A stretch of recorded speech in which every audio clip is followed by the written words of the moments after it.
అమర్ సింగ్ చమ్కీలా. నేను మనం పంజాబ్ వాళ్ళం కాదు కాబట్టి మనకు పంజాబ్ మ్యూజిక్ వెటరన్స్ గురించి మనకు పెద్దగా ఐడియా లేదు. కానీ పంజాబీ సాంగ్స్ ఎంత పాపులర్ అయితే ఖచ్చితంగా తెలుసు.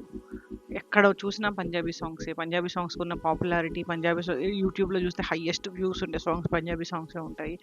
అంటే పంజాబ్ మ్యూజిక్ ఇండస్ట్రీ అనేది ఒక సునామీ లాంటిది. ఇండియన్ మ్యూజిక్‌లో పంజాబ్ మ్యూజిక్ అనేది మనం ఎప్పటికీ ఇగ్నోర్ చేయలేని చాలా పెద్ద పార్ట్. 'దిల్‌జీత్ దోసాంజ్' గురించి చెప్పాల్సిన పని లేదు. He is sensation in himself. నాకు తన వేవ్ ఎలాంటిదో తెలుసు. 'దిల్‌జీత్ దోసాంజ్‌కున్న పాపులారిటీ ఎలాంటిదో తెలుసు. మూవీస్ చూసాము. తను 'గుడ్ న్యూస్‌లో' గానీ, లేకపోతే ఇంకా 'ఉడతా పంజాబ్‌లో' గానీ, I know he is very good actor and very good singer. కానీ 'అమర్ సింగ్ చమ్కీలా' చూసాక వాట్ ఎన్ యాక్టర్ అసలు. ఏమి యాక్షన్ చేశాడు. అంటే ఒక ఆర్టిస్ట్ లైఫ్ ఆర్క్ అనేది ఎంత బ్యూటిఫుల్‌గా చూపించాడంటే, అండ్ చిన్న చిన్న పోర్షన్స్‌లో నువాన్సెస్ ఎంత కొన్ని బ్యూటిఫుల్ సీన్స్ ఉన్నాయి. ఒక సీన్‌లో పరిణితి చోప్రా అమ్మాయి వచ్చి హీరోయిన్ తన హీరో పక్కన కూర్చుంటుంది కార్‌లో. అంటే తను పులకించిపోయే విధానం, విండోలోంచి చూస్తూ ఒక చిన్న స్మైల్ ఇచ్చి he's what an actor, what an actor. అసలు ఇంత స్కోప్ ఉంది తన యాక్టింగ్‌లో, ఇంత ఇంత ఉంది నాకు తెలీదు. ఈ సినిమా చూసాకే తెలిసింది.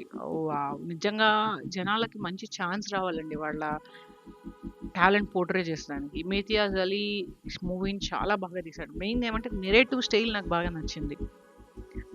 ఒక థర్డ్ పర్సన్ త్రూ మనకు స్టోరీ చెప్పడం అనేది. ఇనీషియల్‌గానే ఎలాగ స్టోరీ నడుస్తుంది.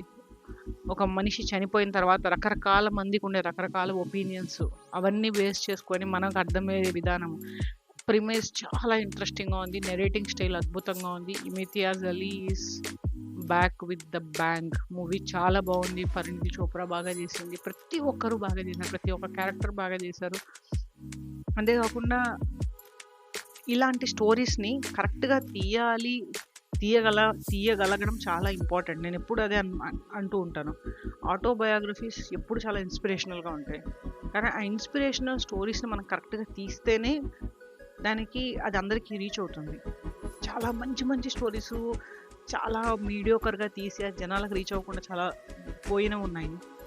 కానీ ఈ మూవీని చాలా బాగా తీశారు. అంటే ఒక ఆర్టిస్ట్‌కి ఆర్ట్ అనేది ఎంత ఇంపార్టెంట్. ఒక ఆర్టిస్ట్‌కి ఆడియన్స్ పొగడము, ఆడియన్స్ యాక్సెప్టెన్స్ అనేది ఎంత ఇంపార్టెంట్. అంటే మూవీ క్లైమాక్స్‌కి వచ్చాక మనకు అర్థమవుతుంది. He is ready to put everything on the line to get the appreciation from the audience and to give the audience what they wanted. తనకు తెలుసు ఎలాంటి క్రైసిస్‌లో ఉంది తన లైఫ్ అని. బట్ స్టిల్ అదే artist never thinks with his brain, artist thinks with his heart. చాలా బ్యూటిఫుల్‌గా తీశారు సినిమా. చాలా బ్యూటిఫుల్‌గా తీశారు. నేను ఈ మధ్య కాలంలో ఏ సినిమా కంప్లీట్‌గా చూడలేకపోతున్నాను. ఎందుకంటే రకరకాల ఇష్యూస్ వల్ల, పర్సనల్ ఇష్యూస్ వల్ల. కానీ చాలా కొన్ని సినిమాలు మాత్రం లాస్ట్ వరకు నన్ను హుక్ అయ్యేలా చేస్తున్నాయి. అలాంటి దానిలో 'అమర్ సింగ్ చమ్కీలా' ఒకటి. నేను హాఫ్ చూసి నెక్స్ట్ హాఫ్ చూద్దాం అనుకున్నాను. లేదు, నేను ఆపలేకపోయాను. ఫుల్‌గా చూసే పడుకున్నాను నేను ఆ movie. And I'm so happy. It's so beautiful. ఒక మనిషి జీవితాన్ని అంటే he is legend in his own field. 'Amar Singh చమ్కీలా' 27 years మాత్రమే బతికాడు. 27 ఇయర్స్‌లో ఆయన చూసిందేంటి అంటే ఒక మనిషిని చంపేంత హేట్రెడ్‌నెస్ ఎందుకు జనాల్లో ఉంటుంది? ఎవరి లైఫ్ వాళ్ళు ఎందుకు ఇండిపెండెంట్‌గా లీడ్ చేయకూడదు? ఏది తప్పు, ఏది ఒప్పు అని చెప్పి ఎవరు డిసైడ్ చేస్తారు? ఒక మనిషిని మనము ఈ సొసైటీ బంధనాల్లో ఎంతకాలం పట్టి పెడతాము?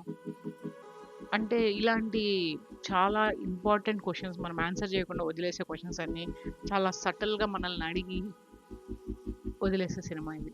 నాకు చాలా బాగా నచ్చింది. మెయిన్‌గా సినిమా టేకింగ్ చాలా బాగా నచ్చింది. 'ఇమితియాజ్ అలీ' నెరేషన్ స్టైల్ చాలా బాగా నచ్చింది.